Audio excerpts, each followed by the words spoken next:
नमस्कार दोस्तों, स्वागत है आपका झारखंड के इस न्यूज़ चैनल में जहाँ आपको झारखंड की हर छोटी से बड़ी खबर बताई जाएगी। तो आप वीडियो देखने से पहले चैनल को सब्सक्राइब करके कमेंट में बताइए कि आप किस जिले से देख रहे हैं। रांची हाईकोर्ट में सुनवाई के दौरान सरकार ने कहा कि राज्य में 30 नई एएलएस एम्बुलेंस खरीदी जाएंगी। फिलहाल झारखंड में एम्बुलेंस की कमी के कारण मरीजों को समय पर इलाज नहीं मिल पाता। इन गाड़ियों में ऑक्सीजन सपोर्ट, वेंटिलेटर और आधुनिक उपकरण होंगे। अगले कुछ महीनों में सभी जिलों को यह सुविधा मिलेगी। कोर्ट ने सरकार की इस पहल पर संतोष जताया, लेकिन निगरानी जारी रखने का आदेश दिया। अमेरिका द्वारा नए टैरिफ लगाए जाने की चर्चा के बीच बोकारो स्टील प्लांट और ईएसएल स्टील पर असर सीमित होगा। क्योंकि यहाँ की ज्यादातर बिक्री घरेलू बाजार में होती है, इसलिए निर्यात पर असर कम है। स्थानीय मांग मजबूत बनी हुई है, जिससे उत्पादन और रोजगार सुरक्षित रहेगा। स्टील एक्सपर्ट्स का कहना है कि भारत की खपत अभी भी बढ़ रही है। सरकार निर्यात के नए विकल्पों की भी तलाश कर रही है। एटीएस ने कुख्यात गैंगस्टर सुनील मीना को 6 दिन की रिमांड पर लिया है। वह हत्या, लूट और वसूली जैसे अपराधों में वांछित था। पुलिस उससे उसके नेटवर्क और हथियारों की सप्लाई के बारे में पूछताछ कर रही है। सूत्रों के मुताबिक उसके गैंग के लोग बिहार और झारखंड के कई जिलों में सक्रिय हैं। पुलिस को उम्मीद है कि बड़ी आपराधिक साजिशों का खुलासा होगा। रांची में स्वदेशी अपनाओ, आत्मनिर्भर भारत बनाओ अभियान का शुभारंभ हुआ। छात्रों, व्यापारियों और समाज सेवियों ने बड़ी संख्या में भाग लिया। आयोजकों ने विदेशी वस्तुओं की जगह देशी उत्पादों को अपनाने पर जोर दिया। इससे स्थानीय कारीगरों और छोटे उद्योगों को बढ़ावा मिलेगा। यह अभियान आने वाले समय में पूरे राज्य में चलाया जाएगा। डाल्टेनगंज में अवैध खनन के खिलाफ पुलिस ने बड़ी कार्रवाई की। राहुल कुमार गुप्ता नामक शख्स पर अवैध पत्थर खनन और विस्फोटक इस्तेमाल का मामला दर्ज किया गया।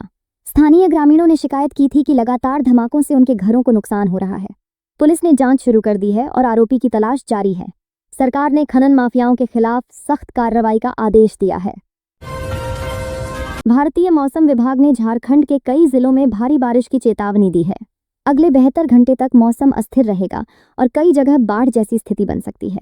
किसानों को सलाह दी गई है कि वे फसल की सुरक्षा के लिए इंतजाम करें। शहरी क्षेत्रों में जलजमाव की समस्या बढ़ सकती है। सरकार ने एनडीआरएफ टीमों को अलर्ट पर रखा है। दुमका जिले के सरकारी स्कूलों में 50 नए स्मार्ट क्लासरूम शुरू किए गए। इनमें प्रोजेक्टर, डिजिटल बोर्ड और इंटरनेट की सुविधा दी गई है। शिक्षकों का कहना है कि अब बच्चे तकनीक से पढ़ाई में ज्यादा रुचि लेंगे। छात्रों को ऑनलाइन स्टडी मटेरियल और डिजिटल लाइब्रेरी की भी सुविधा दी गई। यह योजना धीरे धीरे सभी ब्लॉकों तक फैलाई जाएगी। धनबाद के गोविंदपुर इलाके में ट्रक और ऑटो की टक्कर में 3 लोगों की मौत हो गई। मृतकों में एक महिला और बच्चा भी शामिल है। घटना के बाद स्थानीय लोगों ने सड़क जाम कर विरोध किया। पुलिस ने ट्रक को जब्त कर चालक को गिरफ्तार कर लिया है। सरकार ने मृतकों के परिजनों को मुआवजा देने की घोषणा की। गिरिडीह में पिछले 10 दिनों से बिजली आपूर्ति बुरी तरह बाधित है। ग्रामीण इलाकों में 12-14 घंटे तक बिजली गुल रहती है। लोगों ने बिजली विभाग के खिलाफ प्रदर्शन किया। बिजली विभाग का कहना है कि मरम्मत कार्य चल रहा है और जल्द समस्या दूर होगी। ग्रामीणों ने चेतावनी दी है कि अगर समस्या हल नहीं हुई तो वे आंदोलन करेंगे। जमशेदपुर को एजुकेशन हब बनाने की योजना पर सरकार ने चर्चा की। यहां आईआईटी और एक्सएलआरआई जैसे संस्थानों के साथ नए कॉलेज खोलने की तैयारी है। विद्यार्थियों के लिए बेहतर हॉस्टल और रिसर्च सेंटर भी बनाए जाएंगे। इससे राज्य के बाहर पढ़ाई करने का दबाव कम होगा। टाटा स्टील फाउंडेशन भी इस प्रोजेक्ट में सहयोग करेगा। हजारीबाग में नकाबपोश अपराधियों ने एक व्यापारी से 10 लाख रुपए की लूट की। घटना बाजार इलाके में हुई, जिससे लोग दहशत में आ गए। व्यापारियों ने सुरक्षा बढ़ाने की मांग को लेकर दुकानें बंद रखीं। पुलिस ने आसपास के सीसीटीवी फुटेज खंगाले हैं। जांच टीम का दावा है कि आरोपी जल्द पकड़े जाएंगे। सिमडेगा में झारखंड फुटबॉल ट्रेनिंग कैंप का आयोजन हुआ। यहां 200 से ज्यादा बच्चों ने हिस्सा लिया। कोचों ने बताया कि इस इलाके में खेल प्रतिभा की कमी नहीं है। कई खिलाड़ी राज्य और राष्ट्रीय स्तर पर चयनित हो सकते हैं। सरकार ने खिलाड़ियों को स्कॉलरशिप और स्पोर्ट्स किट देने की घोषणा की। झारखंड विधानसभा का विशेष सत्र बुलाया गया, जिसमें किसानों और बेरोजगारी पर चर्चा हुई। विपक्ष ने सरकार से रोजगार गारंटी योजना मजबूत करने की मांग की। किसानों को मुफ्त बीज और सब्सिडी वाले खाद देने का प्रस्ताव आया। युवाओं के लिए नए स्टार्टअप फंड की भी घोषणा हुई। विधानसभा में इस दौरान कई बार हंगामा भी हुआ। धनबाद में अवैध कोयला ढुलाई पर पुलिस ने छापेमारी की। इस दौरान 12 ट्रक और 3 डंपर जब्त किए गए। अवैध खनन से सरकार को करोड़ों का नुकसान हो रहा था। पुलिस ने गैंग से जुड़े कई लोगों को गिरफ्तार किया है। यह कार्रवाई रात भर चली और इसमें 200 जवान शामिल थे। रांची यूनिवर्सिटी में 43वां दीक्षांत समारोह आयोजित किया गया। कुलपति ने छात्रों को डिग्रियां और गोल्ड मेडल दिए। मुख्य अतिथि ने कहा कि युवा ही राज्य का भविष्य है। समारोह में 5000 से अधिक छात्र छात्राओं ने हिस्सा लिया। सरकार ने रिसर्च और इनोवेशन को बढ़ावा देने की बात कही।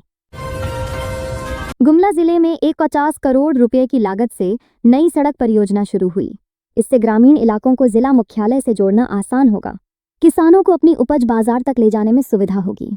काम पूरा होने के बाद पर्यटन स्थलों तक भी पहुंच आसान होगी। स्थानीय युवाओं को इस प्रोजेक्ट से रोजगार मिलेगा। श्रावणी मेले के बाद भी बाबा बैद्यनाथ धाम मंदिर में भीड़ उमड़ रही है। भक्त लंबी कतारों में दर्शन के लिए खड़े हो रहे हैं। मंदिर समिति ने श्रद्धालुओं की सुविधा के लिए अतिरिक्त पंडाल लगाए हैं। हर दिन लाखों रुपए का चढ़ावा हो रहा है। स्थानीय व्यापारियों को भी इससे काफी फायदा हुआ है। रांची में राज्य स्तरीय कृषि मेला आयोजित किया गया। यहां आधुनिक खेती और ड्रोन टेक्नोलॉजी का प्रदर्शन हुआ। किसानों को नई बीज किस्म और उर्वरकों की जानकारी दी गई। हजारों किसानों ने इसमें हिस्सा लिया।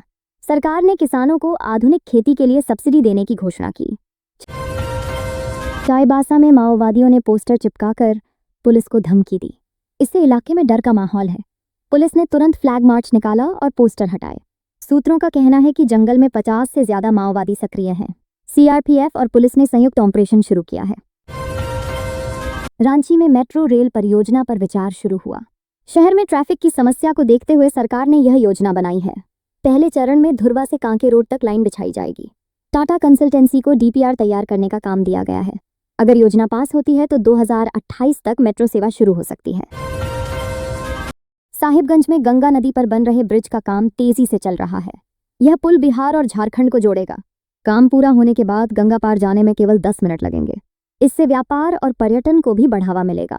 सरकार ने लक्ष्य रखा है कि 2026 तक पुल चालू हो जाएगा। राज्य सरकार ने गरीब छात्रों के लिए नई छात्रवृत्ति योजना शुरू की। एससी, सी मननंथी, एसटी और ओबीसी वर्ग के बच्चों को इसमें विशेष लाभ मिलेगा। छात्रों को हर साल 10,000 से 25,000 रुपए तक की सहायता दी जाएगी। इसके लिए ऑनलाइन आवेदन करना होगा। अब तक 50,000 छात्रों ने इस योजना का लाभ उठाया है।